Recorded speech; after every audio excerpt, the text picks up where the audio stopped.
Bien, estamos aquí para realizar el segundo capítulo de esta serie sobre programación ciega. Les recuerdo que los principios de la técnica, sus objetivos y los beneficios que pueden conseguir con ella aplicándola como método de aprendizaje los encontrarán en el capítulo 1 de esta serie.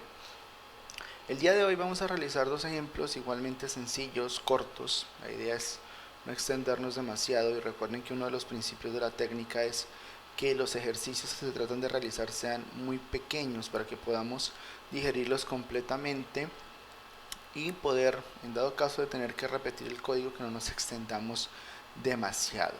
Entonces, en ese sentido tenemos dos ejercicios, un ejercicio sobre números primos y otro sobre palabras.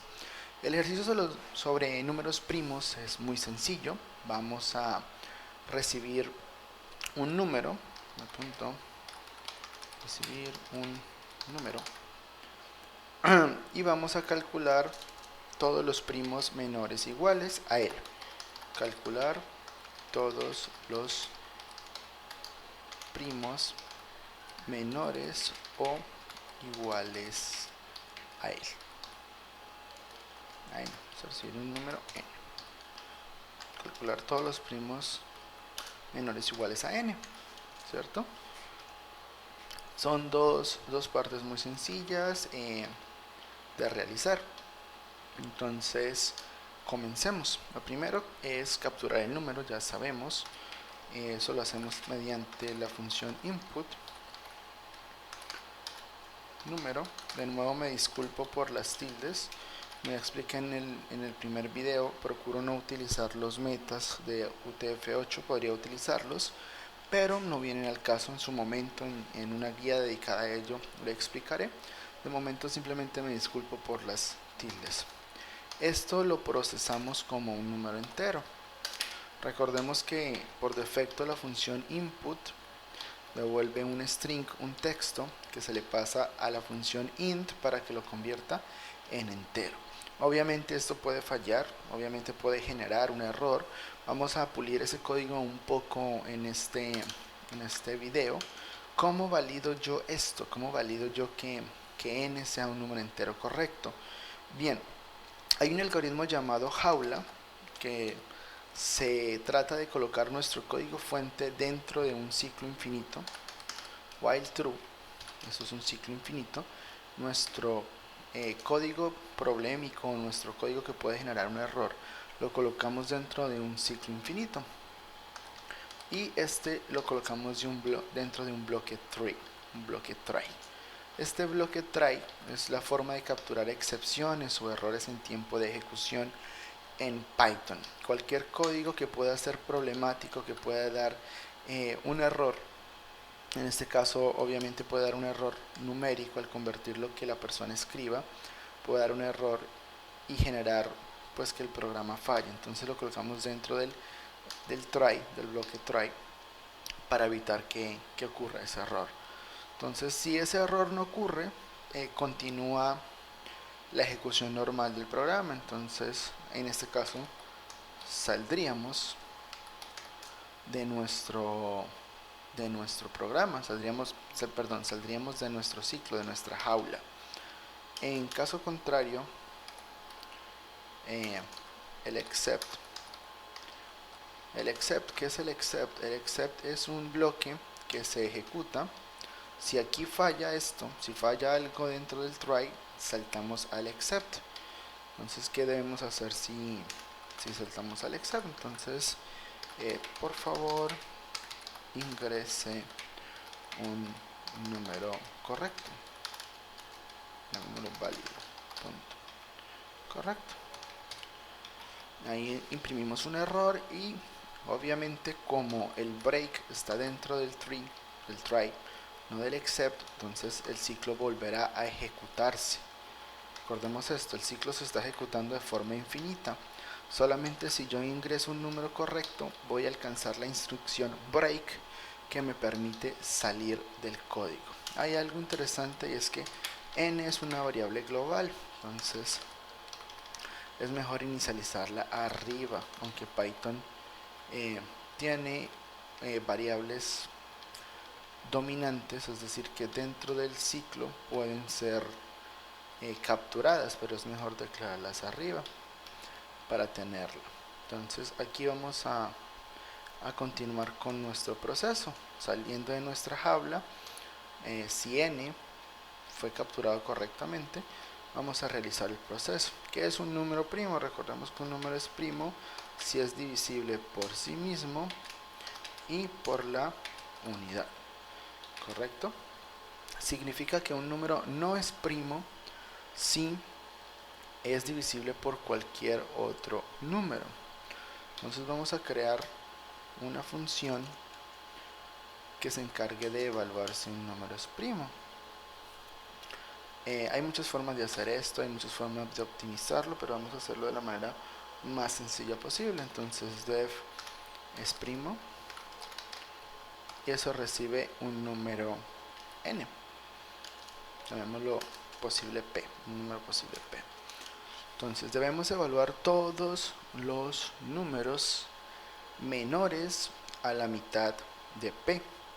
¿Por qué menores a la mitad de p? Bien, porque si tenemos, por ejemplo, 9 no es divisible ni por 8, ni por 7, ni por 6, ni por 5, porque ya son mayores a su mitad. Puede que sea divisible por 4, por 3 o por 2. Este es el punto de fractura. Evaluar estos números no tendría sentido. Ningún número es divisible por cualquier número que sea mayor a su mitad. La mitad de 9 es 4.5, entonces el máximo número que podría llegar a dividir a 9 sería 4, pero 4 no lo divide. En el caso de un número entero sería, por ejemplo, par sería 10, no divisible ni por 9, ni por 8, ni por 7, ni por 6, por 5. Entonces 5 sí ya lo puede dividir, 4 lo podría dividir, 3 y 2. Entonces es posible dividirlo por todos los que sean menores o iguales a su mitad, ¿cierto? A su parte entera de su mitad. Con esto nos ahorramos la mitad del ciclo. El problema de evaluar números primos es que cada vez se hace más demorado evaluarlos. Entonces vamos a hacer esto, vamos a calcular una variable límite. Esa variable límite es igual a la forma entera de p dividido 2, hallamos su mitad, ¿correcto? Y ahora creamos un ciclo, un for in range. Recordemos que rango nos permite generar números entre uno y otro número. Entonces vamos a arrancar en 2 porque es el primer número que debemos evaluar si es primo o no es primo. O sea, si podemos dividir nuestro primo en 2 hasta el límite. Pero recuerden que range llega 1 antes del límite, así que le sumamos 1 para que vaya hasta donde nosotros querremos que vaya. Entonces ahí tendremos un rango que va desde 2 hasta la mitad del número. Ahí entonces vamos a evaluar. Por defecto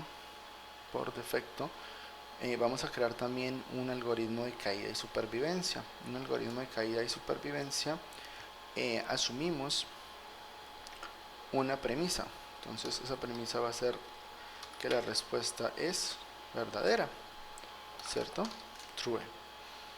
¿Y cuál es la premisa contraria? Que es falsa. En este caso no tenemos que crear una variable porque tenemos nuestro ciclo. Nuestro ciclo se encarga de evaluar nuestro número. En el caso de que cumplamos esta regla, que sea divisible, es decir, que al hacer p módulo i obtengamos 0 como residuo, significa inmediatamente que nuestro número ya no es primo. Entonces retornamos falso. Miren lo interesante de esto. Hacemos un ciclo desde 2 hasta antes de la mitad y preguntamos si el primo es divisible por ese número. En el momento en que encontremos un número que divida al primo de forma exacta, sabemos que no es primo, que es un número cualquiera, porque tiene un divisor aparte de 1 y de sí mismo. En caso de que eso no ocurra, que es posible que no ocurra, saldremos del ciclo, habremos completado el ciclo. Es decir, si llegamos a más de la mitad del número y no hemos encontrado un divisor, significa que el número es primo. En ese caso retornamos true. ¿Esto es un algoritmo de caída y supervivencia? Sí, lo es. A pesar de que no tenemos una premisa, no la necesitamos. Podríamos haberlo escrito en forma de algoritmo de caída y supervivencia de esta forma. True. Aquí pondríamos res igual a falso. Haríamos un break y retornaríamos a res, ¿cierto? Pero esta línea nos está sobrando. Esta línea también nos sobra porque podemos hacerlo de la forma que expliqué anteriormente. El algoritmo es equivalente esto a lo que teníamos antes. Fíjense que es un algoritmo de caída de supervivencia. Tengo una premisa. ¿Mi premisa cuál es? Que el número es primo. Y tengo una función que mata la premisa, es decir, la convierte en falso. Mata la creencia de que nuestro número es primo. Son las dos reglas básicas de un algoritmo de caída y supervivencia: tener una premisa y tener una función que mate esa premisa. Pero como dije, en este caso es innecesario tener la variable, ya que tenemos solamente una condición. Cuando tenemos una sola condición, podemos omitir la variable de la premisa, porque decimos que la premisa está intrínseca. ¿De acuerdo? Entonces esto lo podemos quitar, devolvemos esto a su forma anterior. Tenemos es primo, un límite que calcula la mitad del primo, un rango que calcula todos los números anteriores a la mitad del número supuestamente primo, desde 2 hasta la mitad, y una condición que evalúa si el supuesto primo puede ser divisible entre el número. Si es divisible, significa que no es primo, retornamos false. Si completa el ciclo sin ser dividido por ningún número, entonces es un primo. ¿Correcto? Esta es nuestra función matriz, nuestra función núcleo de la que depende nuestro algoritmo. Esto de aquí es solamente una jaula para explicarles cómo se puede controlar un input erróneo en nuestros datos. Ahora solamente tenemos que generar un ciclo. Dijimos que debemos calcular todos los números primos menores o iguales a p. Entonces sabemos que los números primos empiezan en 2. Simplemente vamos a crear un ciclo for i in range 2 y lo llevamos hasta n más 1. Ya sabemos que range llega hasta 1 antes de lo que le pongamos, y como queremos evaluar incluso el número que hemos dado, le colocamos n más 1. Aquí ponemos un if es primo y pasamos la i. Así vamos generando todos los números 2, 3, 4, 5, 6, 7 hasta que lleguemos al que colocamos. Preguntamos si es primo lo imprimimos. Entonces lo imprimimos un poco bonito con i. Vamos a ponerle una cabecera a esto para que no se vea tan feo. Print primos 2 puntos.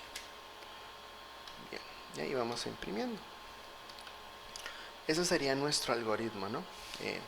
Volvemos a analizarlo. Definimos una función primo, es primo, calculamos la mitad de todos los números que pueden ser los divisores del supuesto primo.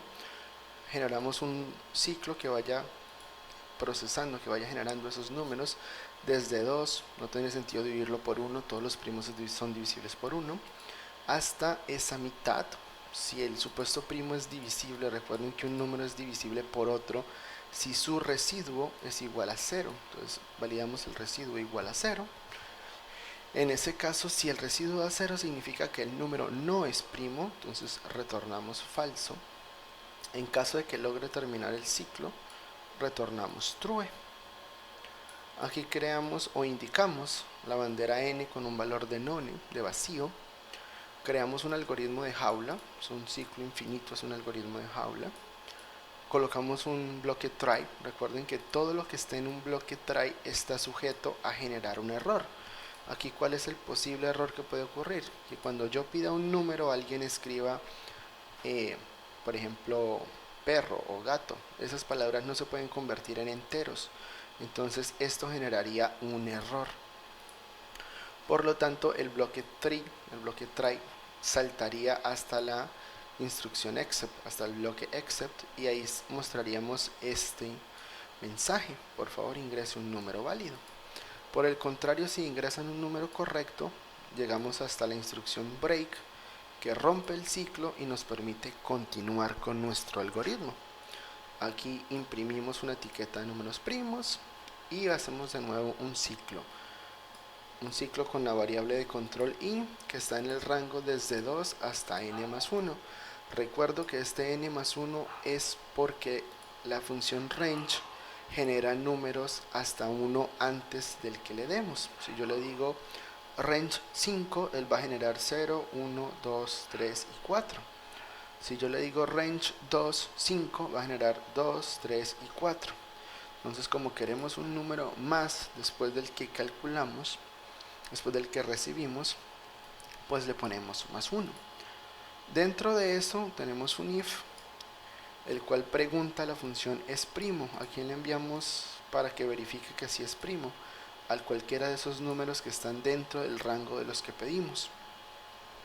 Recuerden que como esto es una función booleana, es decir, que devuelve verdadero o falso, la podemos utilizar directamente dentro de un if. Por último, imprimimos los números primos que hayan sido encontrados. Bien, entonces vamos a probarlo. Recuerden que si algo falla, toca reescribir el código desde cero. Ejecutamos, pasamos un número 9. Los primos menores a 9 son 2, 3, 5 y 7. El algoritmo está bien.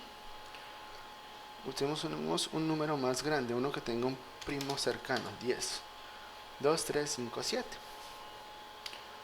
Utilicemos ahora un error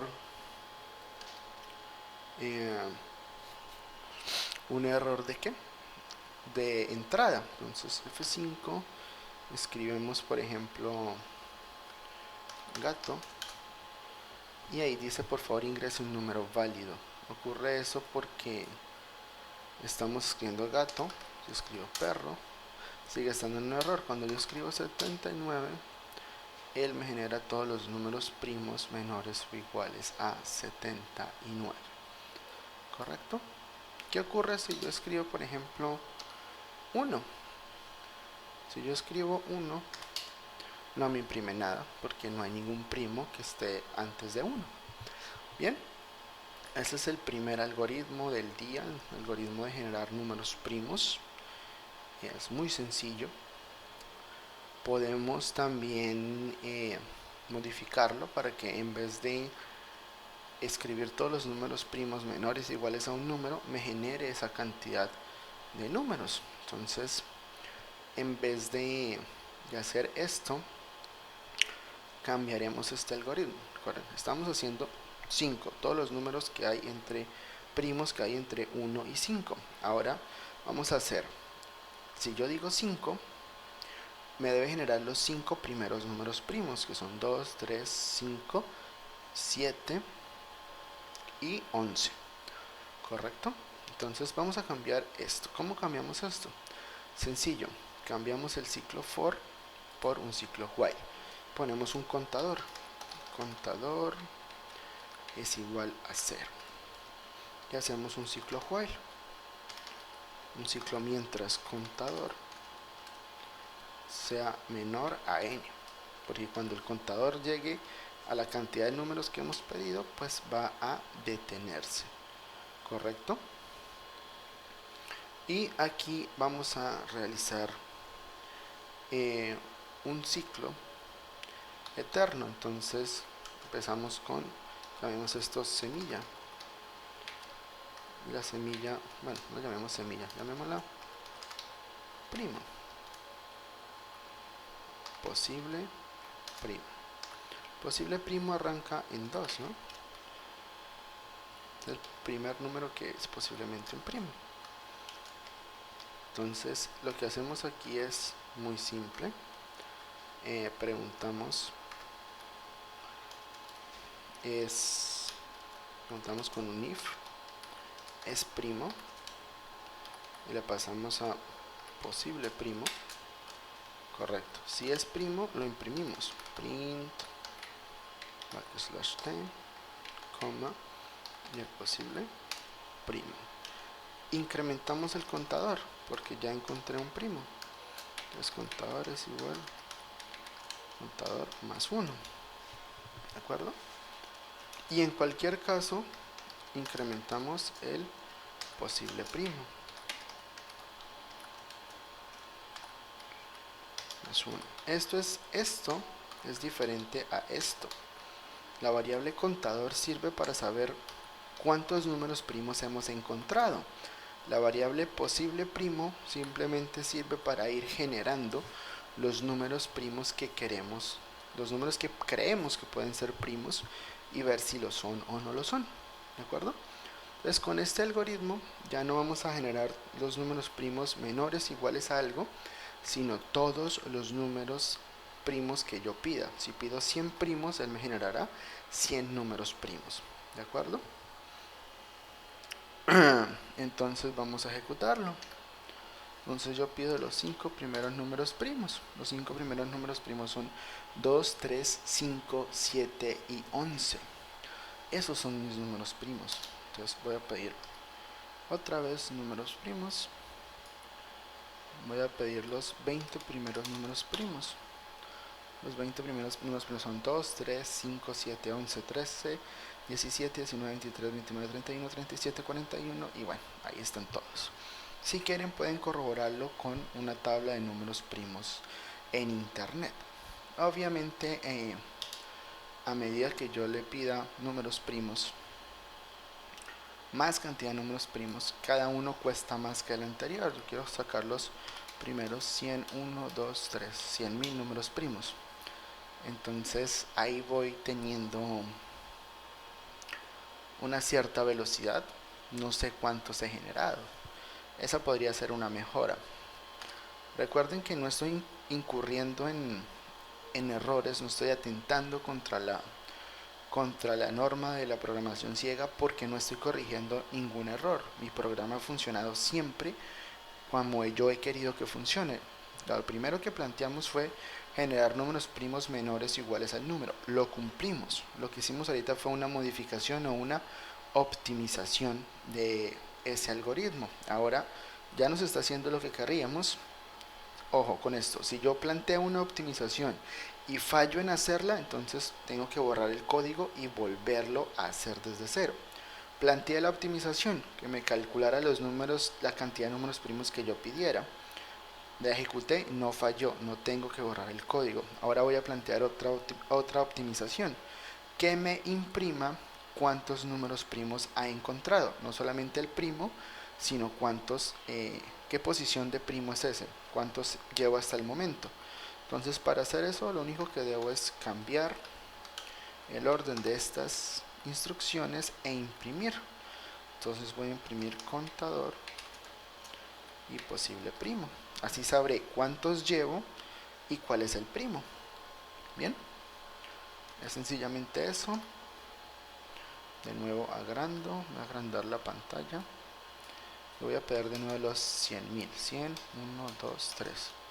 100.000 primos. Entonces fíjense que ahí llevo 2.000, 3.000, 4.000. A medida que voy subiendo la cantidad de primos, la velocidad se va reduciendo. Esta es la razón por la que calcular números primos es muy simple, pero toma mucho tiempo. Con números primos por encima de 16 dígitos, ya la cosa tarda bastante tiempo, casi horas en cuestión de procesamiento. Solamente son divisiones, pero hay que hacer muchas divisiones para poder saber si el número es primo o no.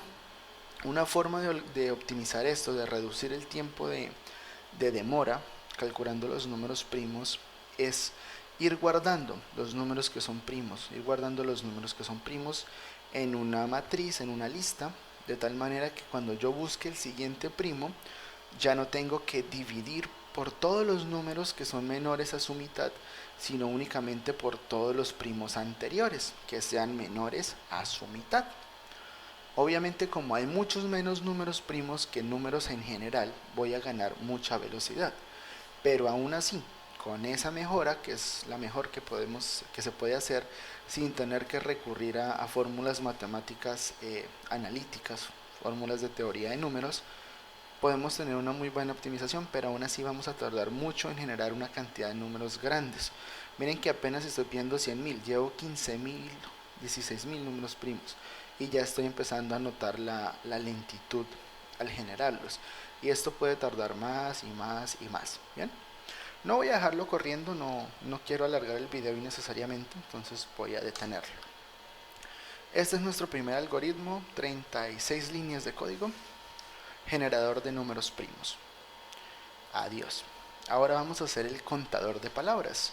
¿Qué es el contador de palabras? Es un algoritmo muy sencillo que va a leer un archivo de texto y va a contar todas las palabras que hay en ese archivo de texto. Obviamente va a tener en cuenta la diferencia, ¿no? Esto es una palabra, esto es otra palabra. ¿Cuántas palabras hay de cada tipo? Entonces, ¿cuántas veces aparece la palabra madre? Así, obviamente esta madre será diferente a la madre con M minúscula, pero no vamos a tener en cuenta eso, vamos a tener en cuenta solo las palabras como tal, en mayúscula. Entonces vamos a convertir todas en mayúscula y a compararlas y a decir cuántas salieron. Entonces, madre apareció tantas veces, padre apareció tantas veces, oro apareció tantas veces. Vamos a omitir los puntos, vamos a omitir las comas, vamos a omitir los puntos y comas, ¿correcto? Entonces, ¿cómo hago eso? Lo primero que tengo que hacer, obviamente, es leer el archivo de texto. Volvemos a recurrir a nuestro algoritmo de jaula. Voy a crear un descriptor. Cuando yo leo de una fuente externa a mi código, debo crear un descriptor, una variable que apunte a ese recurso. Entonces creo mi algoritmo de jaula, while true, creo mi bloque de pruebas, try, y ahora trato de leer el archivo. Esto lo hago con la función open. Bueno, voy a obtener primero el path. El path es un input común y corriente, archivo. ¿Qué archivo quieres leer? Esto no genera error, esto sí puede generar error. Para abrir tengo que darle la ruta al archivo, porque puede generar problemas abrir un archivo, porque puede que el archivo no exista, o puede que exista pero no tengamos permisos para leerlo, puede que esté corrupto, puede que el disco duro esté dañado ahí, entonces puede generar errores. Por norma general, cuando se trabaja con recursos externos al código, externos a nuestro software, es mejor trabajar dentro de un bloque try, porque pueden ocurrir problemas y es mejor poder controlarlos. Ahora tengo que pasarle una bandera para decirle cómo quiero abrir el archivo. Las banderas básicas son R para leer, W para escribir y A para agregar información al archivo. Nos interesa abrirlo para lectura, ¿correcto? Curiosamente esta variable de acá no la necesito. Mejor cambiémosla por data o por info o por texto. Texto, que es lo que vamos a leer realmente. ¿Cómo leo el texto? Un texto lo podemos leer de muchas formas, lo podemos leer línea a línea, lo podemos leer por bloques. En este caso es un texto pequeño, tenemos buena memoria, así que vamos a darnos el lujo de leerlo completo. f.read. Esto lee todo el texto y nos lo guarda en la variable texto, ¿correcto? Esto es lo que hace nuestra función read. Ahora una cosa importante, todo lo que se abre debe cerrarse. Todo lo que se abre debe cerrarse. Abrimos un archivo, cerramos el archivo, ¿correcto?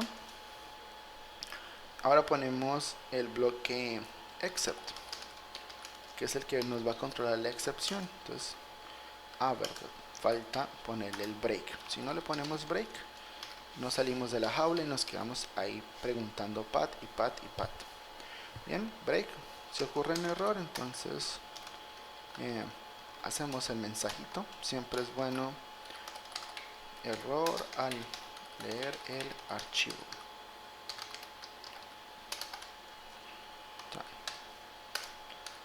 Y ahí tenemos la excepción. Bueno, superamos la jaula, ya sabemos qué es una jaula, ya sabemos qué hace la función open, cómo leemos un archivo de texto. Ahora, ¿qué tenemos que hacer? Tenemos que convertir ese texto en una lista. Hay algo interesante, y es que los textos son sujetos a ser rotos. Si yo tengo el texto hola mundo y utilizo la función split,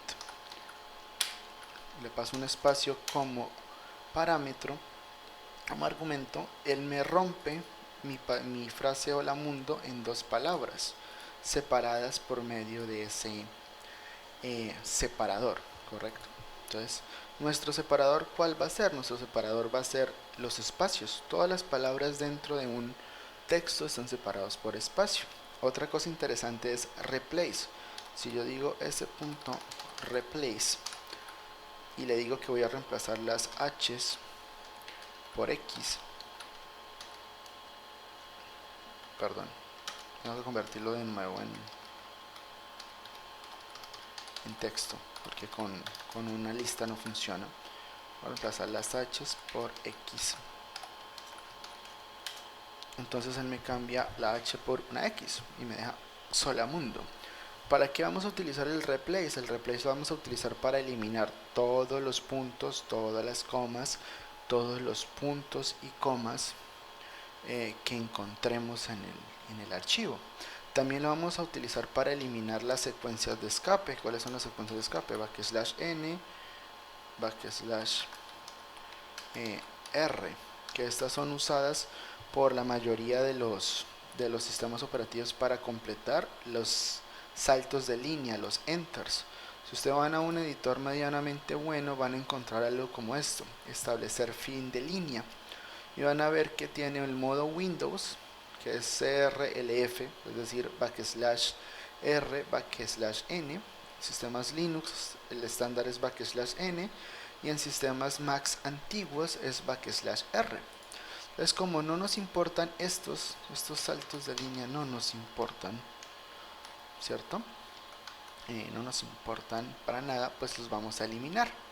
Así como eliminaremos los puntos, las comas, los signos de interrogación y demás. Estas cosas tampoco nos interesan. Vamos a ver qué otra cosa nos interesa eliminar. Los signos de paréntesis también nos interesa eliminarlos. Entonces vamos a limpiar todo eso que podemos encontrar en un texto. Entonces, ¿cómo hacemos eso? Tenemos texto y vamos a empezar a procesarlo. Entonces, texto es igual a texto.replace. Lo primero que vamos a eliminar es el \n vacío. Lo segundo que vamos a hacer es eliminar el \r. Luego vamos a eliminar las comas, los puntos y comas, los caracteres de signo de pregunta, los de signo de admiración,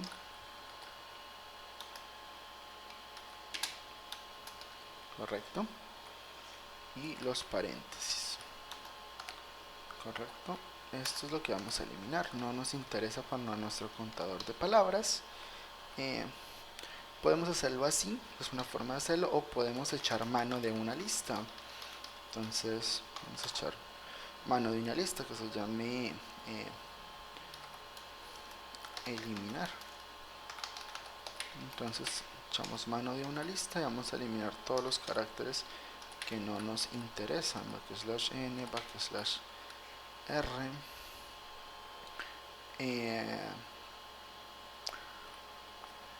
puntos, comas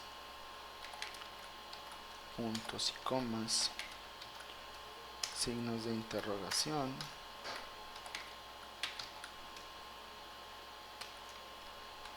signos de admiración,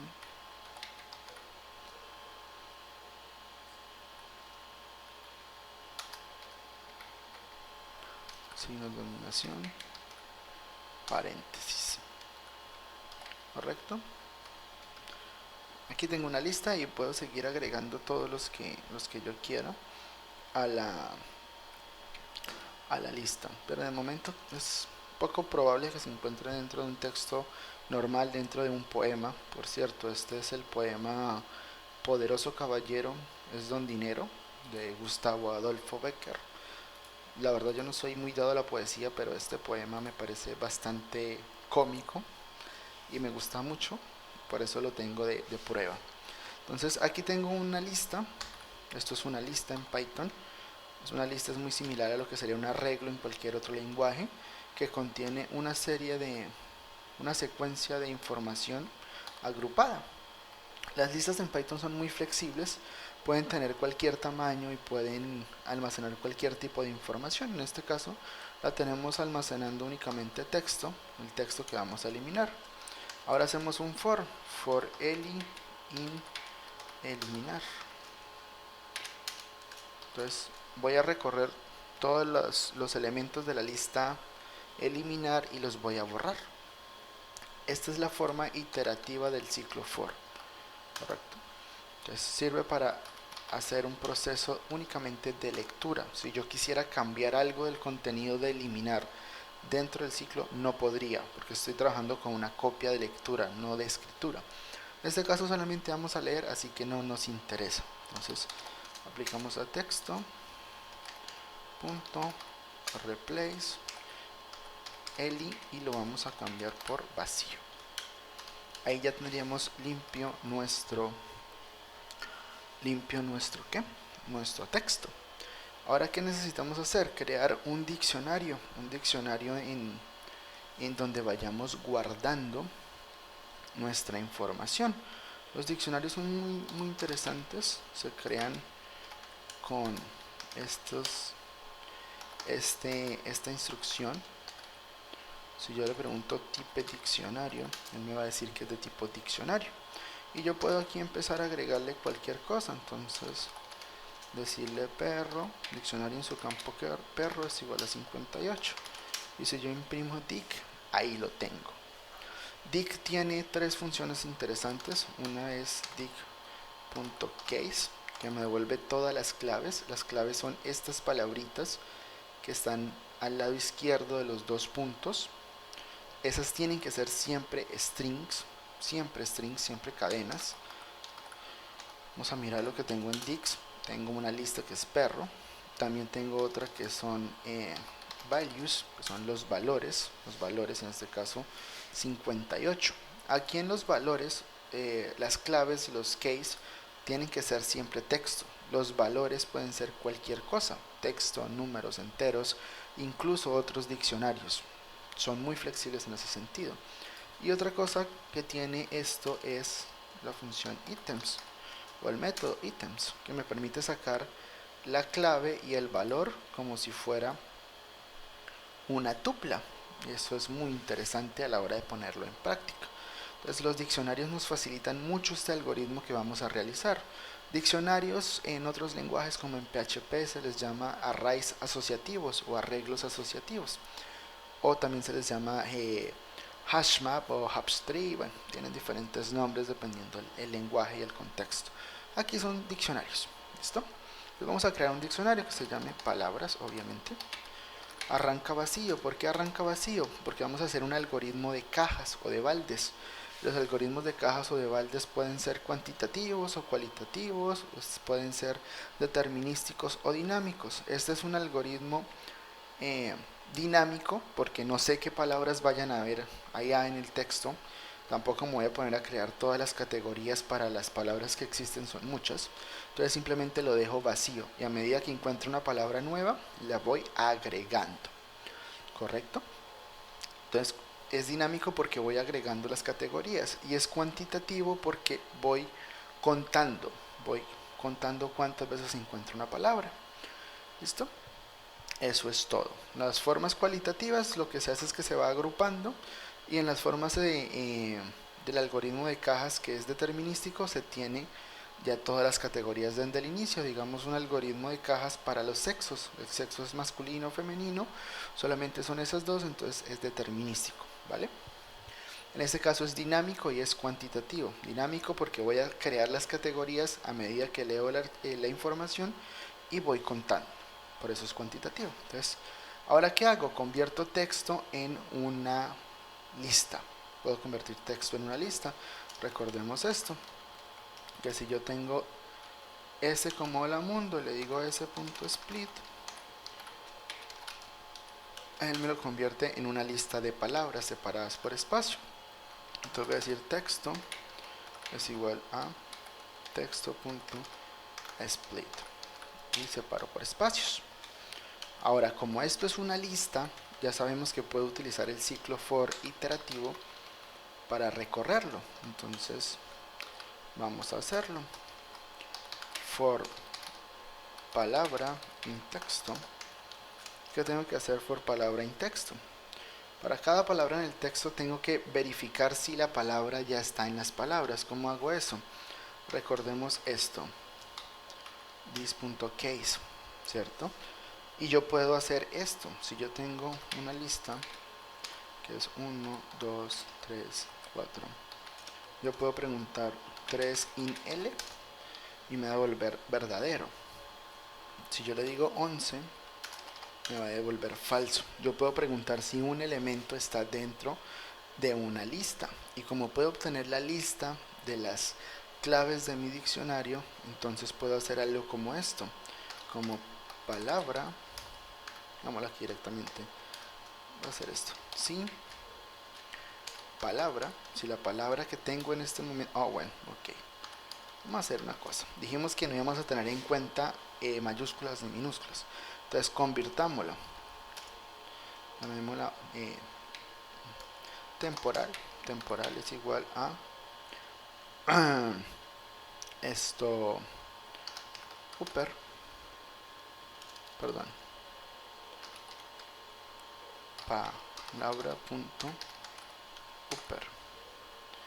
¿Qué hace eso? Si yo tengo a es igual a mono, yo digo a.upper, entonces la convierto en mayúscula. Aquí se me fue una i y es una u. ¿Listo? Entonces voy a tratarla solo como mayúsculas. Ahora sí, sin tmp in lista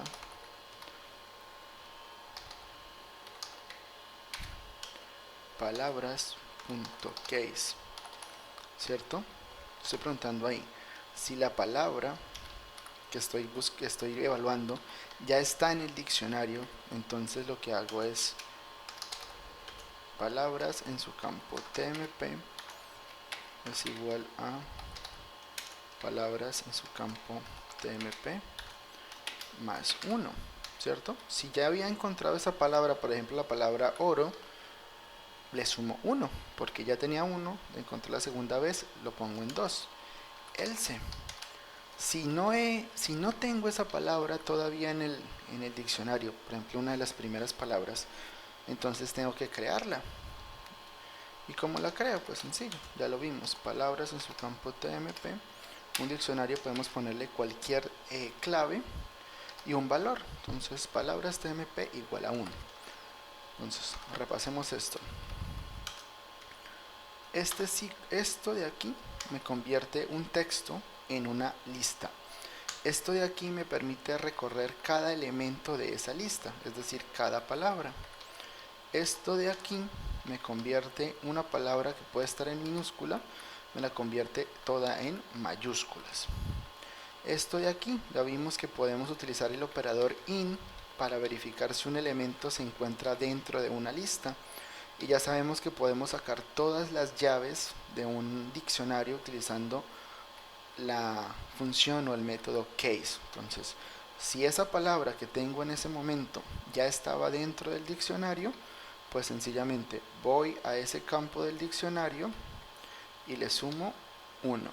Esto igualmente podría escribirse como más igual 1, pero personalmente prefiero escribir completa la sintaxis para que sea más legible. En caso contrario que no esté todavía, pues simplemente lo agregamos con 1 porque es la primera vez que lo encontramos. Ahora simplemente hay que imprimir el resultado. Entonces imprimimos palabras, dos puntos. ¿Cómo imprimimos? De nuevo, el diccionario se puede recorrer. No puedo recorrer todo el diccionario con un for, pero sí que puedo recorrer las llaves del diccionario. Entonces hago for key in palabras.case. Aquí no tengo que utilizar el operador lista. No tengo que utilizar el operador lista porque esto, el operador, la función for o la instrucción for es capaz de desplegarme esto. Vamos a verificarlo. Entonces, por ejemplo, tengo aquí dic. Yo puedo hacer for k in dic.case print k y ahí lo obtengo. No tengo que utilizar el operador lista para convertirlo en lista porque el for lo hace automáticamente. Entonces aquí imprimimos, de nuevo el \t para que nos dé espacio. Voy a imprimir la key, voy a poner unos 2 puntos de cosmética y voy a imprimir la cantidad. Si con case obtengo la cantidad, obtengo la llave, ¿cómo obtengo el valor? Pues simplemente llamo al diccionario y le paso la llave. Eso me devuelve el valor. Entonces vamos a probar el algoritmo. 35 líneas, una menos que la anterior, y vamos a probarla. Ejecutamos F5. El archivo, ¿qué archivo vamos a abrir? Vamos a abrir este de acá que se llama in.txt. Cuando vamos a abrir un archivo hay que darle la ruta completa del archivo, pero como este in.txt está en la misma carpeta que el archivo del código fuente, solamente tengo que escribir el nombre, in.txt, y ahí está. Este es nuestro algoritmo.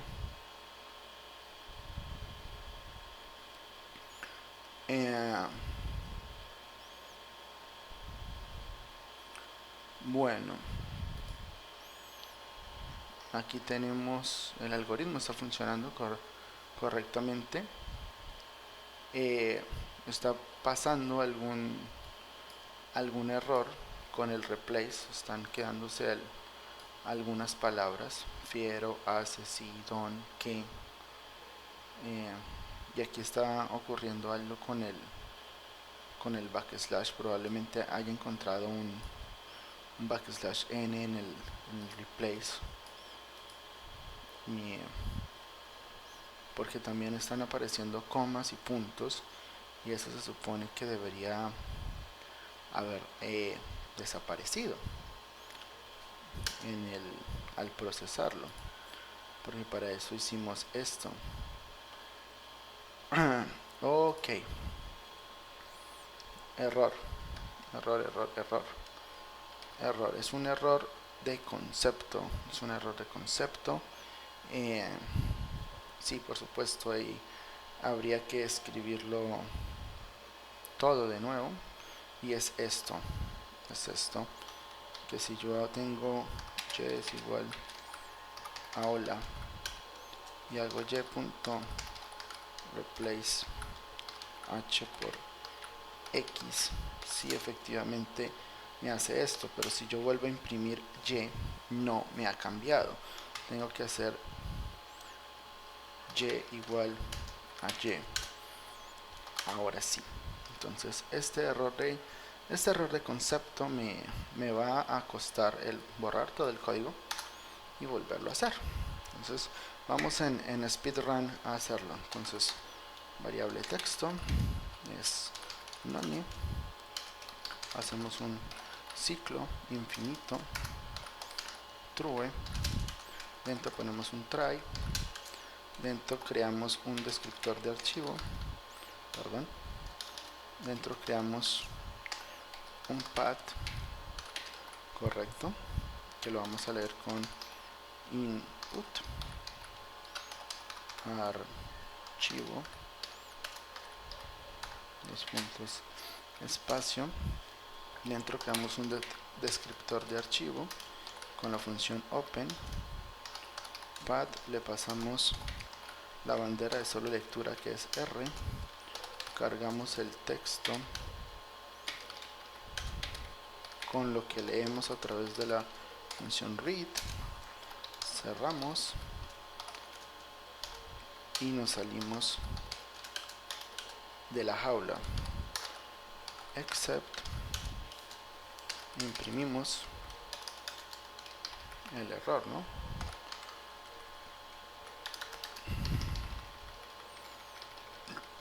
Entonces, error al leer el archivo. Pongámosle el nombre del archivo para que sepan cuál fue el error y listo. Salimos del ciclo. Ahora vamos a hacer el proceso de eliminación. Entonces, eliminar. Eso que vamos a eliminar. Vamos a eliminar \n. Vamos a eliminar \r. Vamos a eliminar puntos, comas, puntos y comas, paréntesis. Vamos a eliminar signos de pregunta. Vamos a eliminar signos de admiración. Ahora for eliminar. Entonces hacemos ahora sí texto igual a texto punto replace esto. ¿Bien? Limpiamos el texto. Ahora vamos a construir el diccionario. Entonces, palabras es un diccionario nuevo. Correcto. Palabras es un diccionario nuevo. Primero convertamos el texto en una lista. Texto es igual a texto.split por espacio. Ahora sí, palabras. Vamos a recorrer el texto. For palabra y texto. Creamos una variable temporal que es igual a palabra.upper para convertirla en mayúscula. Preguntamos si tmp in lista palabras.case. Si es así, si está dentro de ese diccionario, la agregamos. Pues palabras en su campo tmp es igual a palabras en su campo tmp más una. Si no, pues entonces la inicializamos en una. Ahí ya tendríamos el algoritmo de cajas. Ahora simplemente imprimimos. Entonces print palabras, los puntos, for palabra, for key in palabras.case. Correcto. Imprimimos lo que es /t, coma, key, coma, palabras en su campo, key. Los dos puntos cosméticos y ya. Ahí tendríamos de nuevo nuestro algoritmo. Revisémoslo. Path, fopen, texto, read, close, el error, lo vamos a eliminar, las eliminaciones, las palabras, ahora sin texto. Bien, ejecutemos de nuevo. In.txt. Oh, vaya. Oh, vale. Error de escritura. Error de escritura, error de escritura. Aquí me faltó una S por hacerlo a las carreras. El video ya se está alargando muchísimo para hacerlo de nuevo, solamente por una letra, pero en un caso real sí deberíamos hacerlo. Ejecutamos de nuevo y aquí lo tenemos. Ahora sí, tal cual como queríamos. Estas son las palabras que nosotros tenemos en nuestro diccionario, ¿no? Entonces aquí aparecen desordenadas, no aparecen en orden alfabético. Vamos a plantear esa mejora como última mejora, como disculpa por la S. Lo que pasa es que estoy haciendo esto autocompletado, entonces ahí me autocompletó palabra en lugar de palabras, me comí la S. Suele ocurrir a la hora de escribir rápido. Se supone que cuando uno está programando a ciegas no escribe rápido. Pues yo estaba haciendo speedrun para terminar, entonces por eso no hay que ser tampoco tan estricto. Aquí es un error muy sencillo, pero bueno, dijimos que íbamos a mejorar, hacer como mejora, mostrar las palabras en orden alfabético. Entonces, ¿cómo podemos hacer eso? Entonces venimos acá y podemos crear palabras ordenadas, y eso lo hacemos igual a esto. Control X, palabras ordenadas, palabras.case, pero esta vez sí tenemos que convertirlas en lista. ¿Lista? ¿Y cómo las ordenamos? Pues muy sencillo. Si yo tengo una lista, por ejemplo 4, 8, 1, tengo esta lista. Si yo le digo L, ahí está. Si le digo L.sort, L. Este L.sort es diferente del replace porque él sí modifica inmediatamente el valor de la lista. Entonces, al tener palabras ordenadas, simplemente tengo que decirle palabras sort y ya las tendré ordenadas. Entonces aquí sería for k in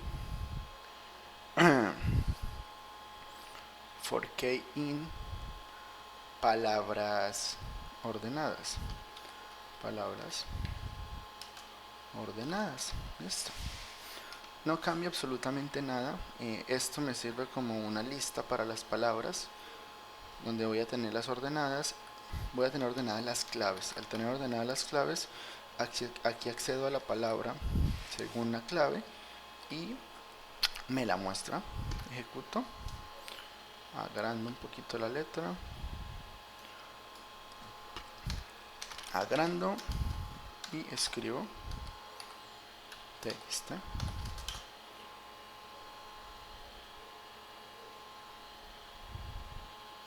Bueno, este sí fue un error bastante tonto.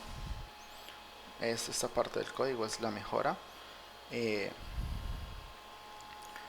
Bueno, ya este sí no es perdonable.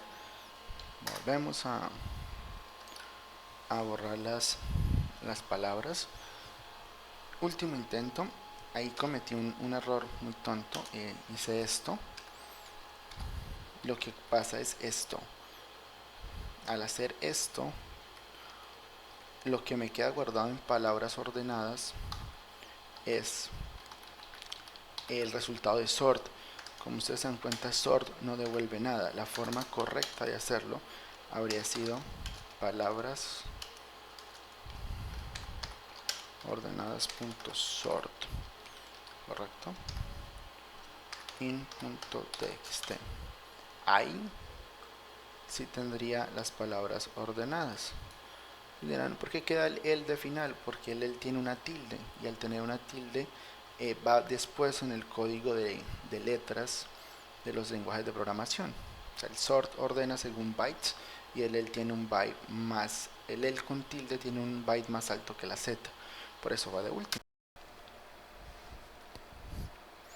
Bien, parece que he tenido un problema con el disco duro y se me ha reiniciado el ordenador y forma inesperada.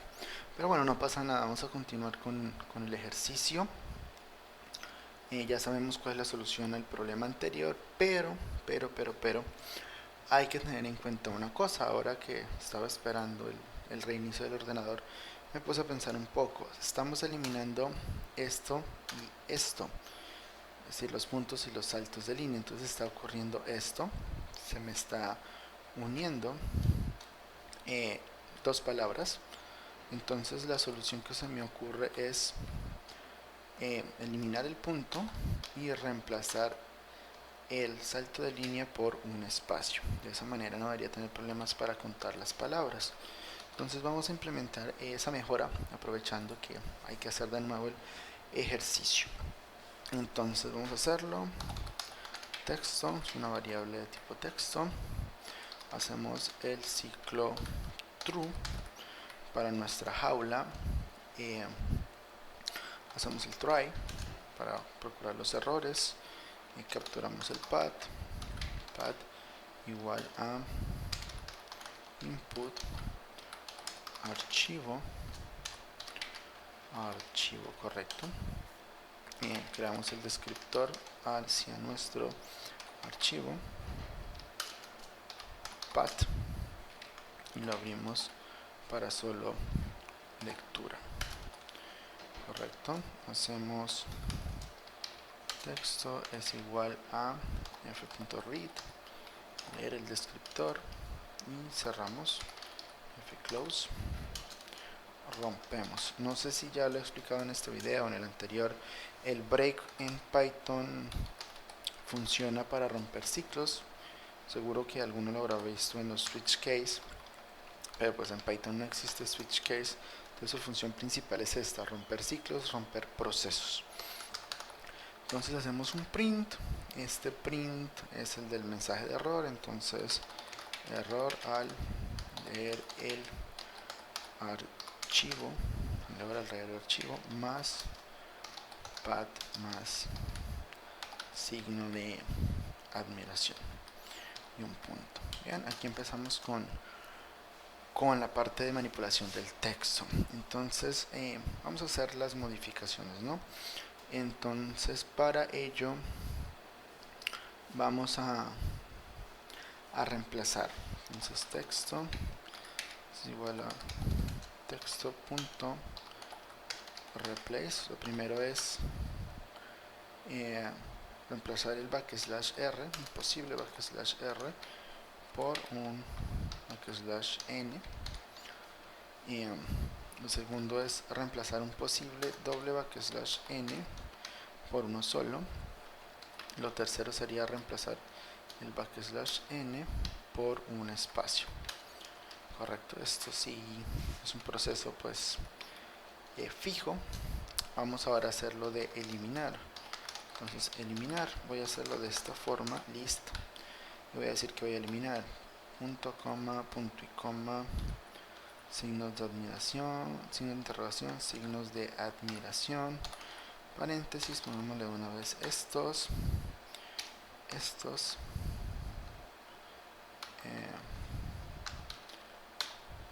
de acá, y pongámosle también comillas que pueden haber y comillas dobles. Correcto, ¿qué hace esto? Pues probémoslo. Resulta que en Python las listas y los strings son iterables, es decir, que yo puedo convertir fácilmente de un texto a una lista. Aquí lo tenemos, este es el resultado. Así me ahorro tener que escribir comilla, coma, comilla, coma, comilla, coma. ¿Correcto? Algo interesante es el hecho de este backslash. Si lo quito, se dan cuenta que esto cambia de color. Eso significa que cometí un error, porque aquí esta comilla de aquí estaría cerrando la primera comilla y esta me estaría quedando abierta. El backslash, ¿qué es lo que me permite? Me permite escribir caracteres especiales como la comilla dentro de una cadena que ya está con comillas.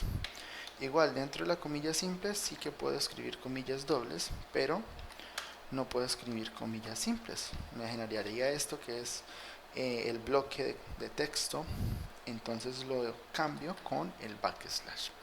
¿Correcto? Esta es la forma correcta. Ahora sí hago el ciclo for, lo signo, in, eliminar. Vamos a copiar esto porque fue un error hace un momento. Y vamos a reemplazar pues signo por esto. Bien, ahí ya tendríamos eliminado. Lo siguiente es convertir el texto en matriz, entonces texto es igual a texto.split espacio, ¿cierto? Ahí ya convertiríamos texto en una matriz. Lo siguiente es crear el diccionario, palabras, es igual a un diccionario. Y ahora vamos a recorrer el texto. For P, llamémoslo para no tener confusiones, in texto, por cada palabra en el texto. Convertimos a TMP. Bueno, aquí hay algo interesante que no les he mencionado. Cuando hacemos este split, es posible que nos queden espacios vacíos, es decir, que dentro de nuestra matriz queden elementos de esta manera. Es posible, no es seguro, eso depende del texto, pero como estamos haciendo estos reemplazos manuales, es posible que ocurra. Es muy posible que ocurra por la siguiente razón. A veces ocurre si yo tengo s igual a hola, espacio, espacio, hola, espacio, espacio. Y si yo digo s punto split, espacio, ocurre esto. Y quedan estos espacios vacíos, porque estoy teniendo espacios consecutivos. Y como no sé cuántos espacios consecutivos puedan haber, no hay forma de hacer el reemplazo como aquí, que sé que máximo van a haber 2. Entonces podemos validar esto. ¿Cómo lo hacemos? Sencillo. Preguntamos si P es diferente de vacío. Bien, ya eso nos evita ese problema. Una simple validación. Ahora sí, tmp es igual a p.upper para convertirlo en mayúscula. Hacemos otro if tmp in list.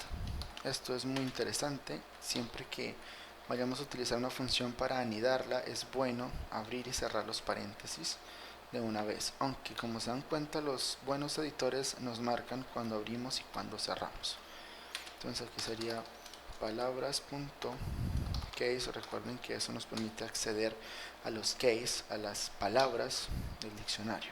Bien, entonces si es así, palabras en su campo tmp es igual a palabras en su campo tmp más 1. Else, si no, palabras en su campo tmp es igual a 1. Ya sabemos, nuestro algoritmo de balde es dinámico, de cajas dinámico. Si existe ya la categoría, le sumo. Si no existe, la creo. ¿Correcto? Esto sería todo en cuanto a la organización. Ahora vamos a crear el orden de las palabras, que fue la mejora que propusimos y desencadenó este último intento. Entonces, palabras ordenadas es igual a list palabras.case. Correcto. Ahí obtengo la lista y ahora sí ordeno. Palabras ordenadas es igual ordenadas.sort. Casi la embarro de nuevo, casi hago otro troleo. ¿Listo? Entonces ahora vamos a imprimir.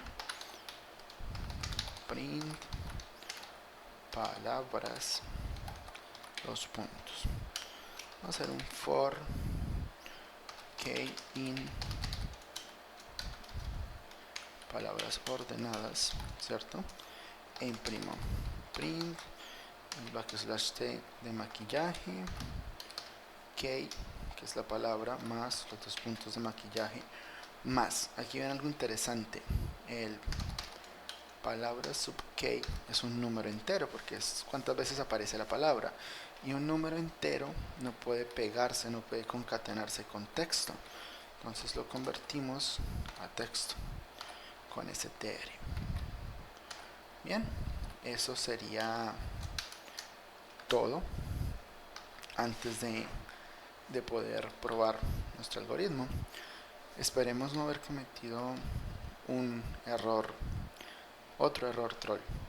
Entonces, pues nada, vamos a probar.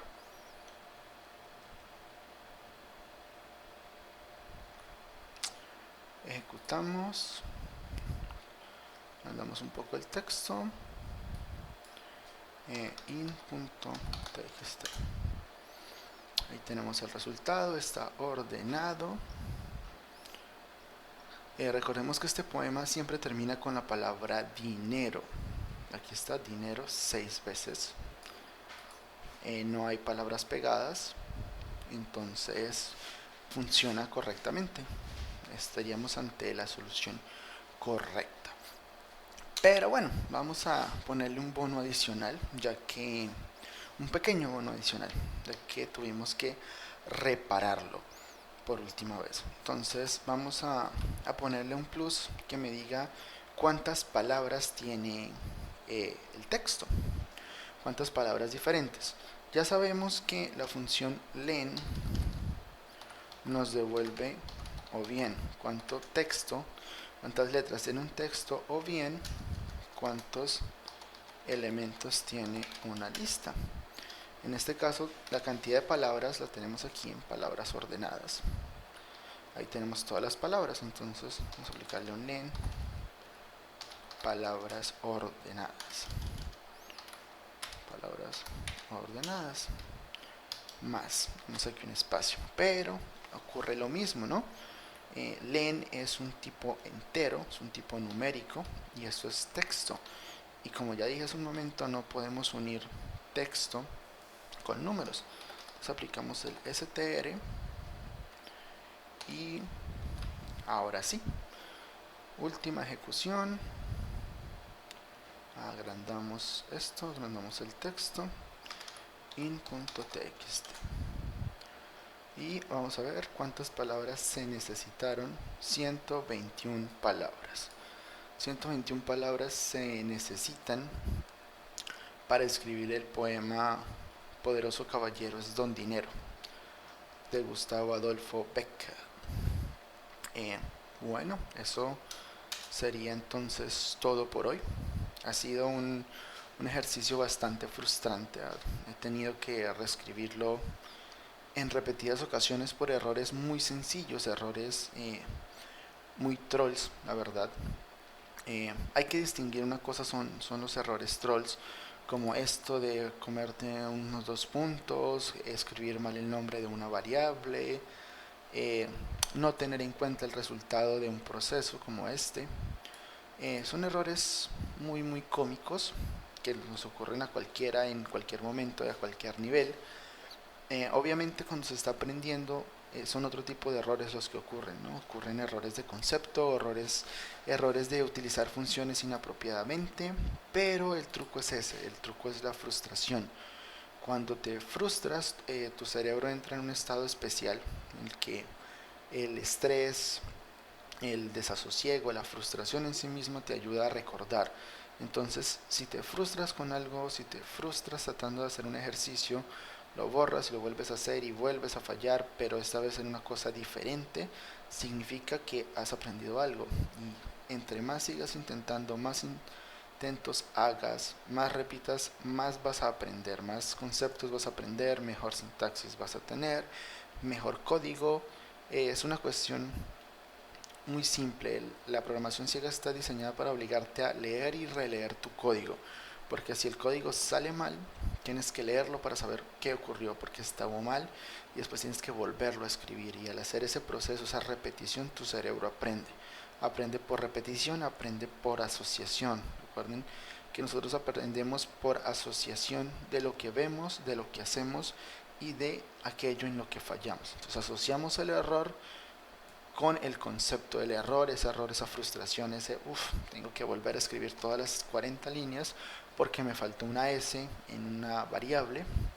Eso me recuerda que debo revisar los nombres de las variables y se va a quedar ahí, va a quedar de aprendizaje y os va a ayudar a progresar. Bien, esto es todo. Finalmente acabamos el segundo capítulo. Espero que podáis practicar, que podáis mejorar y nada, hasta el próximo capítulo. Hasta luego.